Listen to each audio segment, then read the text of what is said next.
I'm David Derrick, ahead of story for an upcoming feature film at Walt Disney Animation Studios. Today I'm going to teach you how to draw an elephant.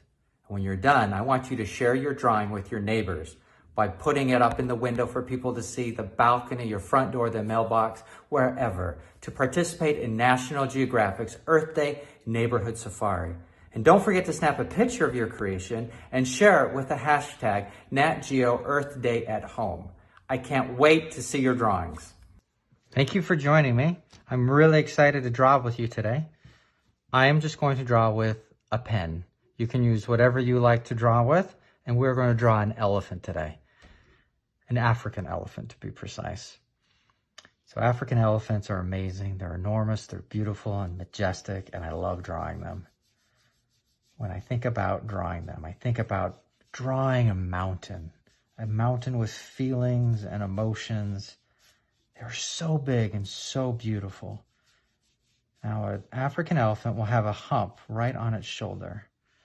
And then it will kind of have what some people describe as a saddleback, where it kind of dips and goes down.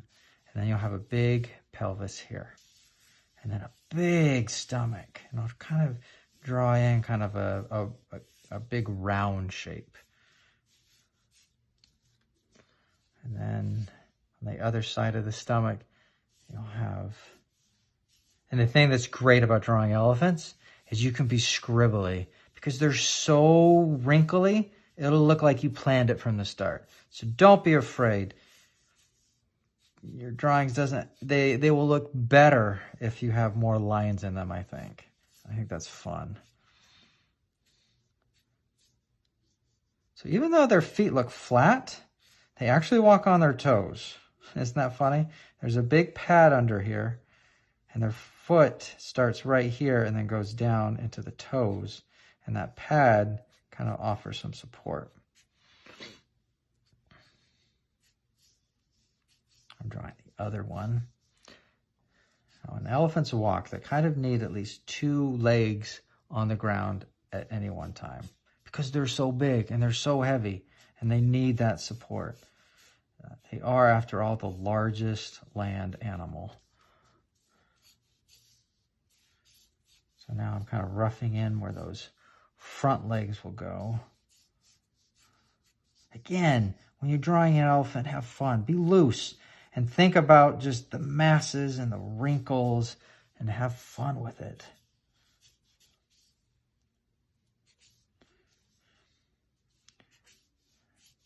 Big, strong forearms. Go down to the joint right here. And then on the foot and the pad on the foot. Okay. And then here I'll start roughing in a big head, right? Now you look for anatomical landmarks to help you. Elephants have a really big cheekbone right here. It's also called the zygomatic arch. And then it goes right to their ear. And then from their cheekbone, it goes down into the tusk right here. One thing I learned when I was drawing elephants in Africa is that elephants, kind of like us, are right or left tusked. And whichever tusk they favor will generally get worn out faster.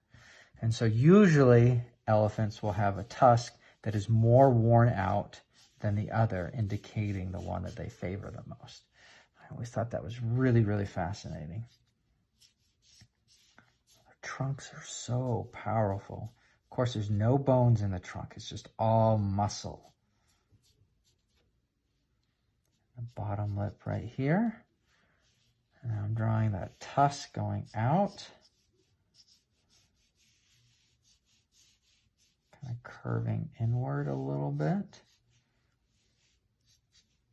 Again, don't worry about having too many lines or having the wrong lines. It's an elephant. He's wrinkly. Let yourself have fun when you draw.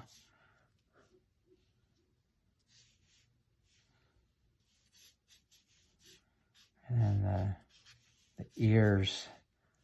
It's just kind of loose, thin skin.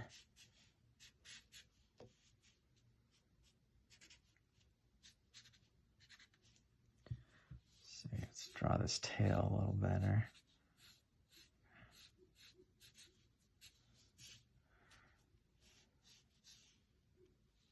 So the way I drew it, it's hard to see that other tusk, but let's draw it in there anyway.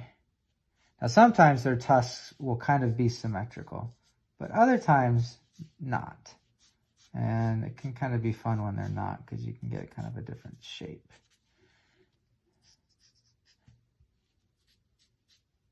So of course, when you see big herds of elephants, they're led by a female, a matriarch, an old wise elephant that can guide the herd. And the big males kind of live off on their own in smaller bachelor groups. And then they will come and join the herd periodically and kind of hang out nearby. But the larger herds are run by the females.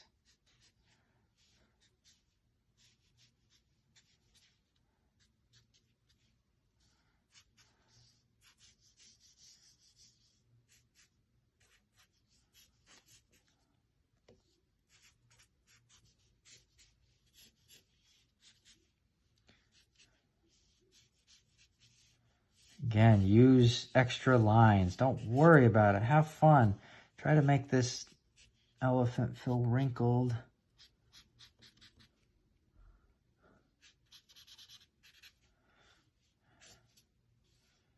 And then you can do a little bit of shading to kind of indicate certain things when you need. And then if you want, just for fun and good measure, if you have watercolor or crayons, you can add a little bit of color. Now elephants are kind of gray, but they're also kind of the color of whatever the ground is. So if the earth around them is red, your elephants will be reddish. Or if the mud is gray or brown, that's kind of the color they'll be, because they roll around and they spend a lot of time bathing in the mud. So I'm just going to put kind of a light, kind of bluish wash over this elephant, just to give him a little bit of color.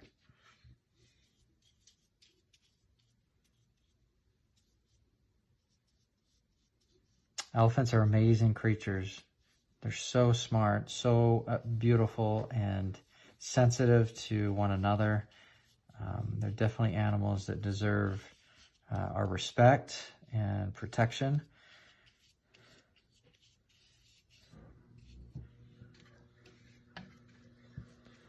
Definitely one of my favorite animals to draw. And I hope you guys have enjoyed drawing this elephant today with me. And I hope you guys will continue to draw animals. The more you know about the animal, the easier they will be to draw. So I would say look up their anatomy, their behavior, and you'll learn why they have certain attributes and things, and you can put that into your artwork. Thank you very much for joining me.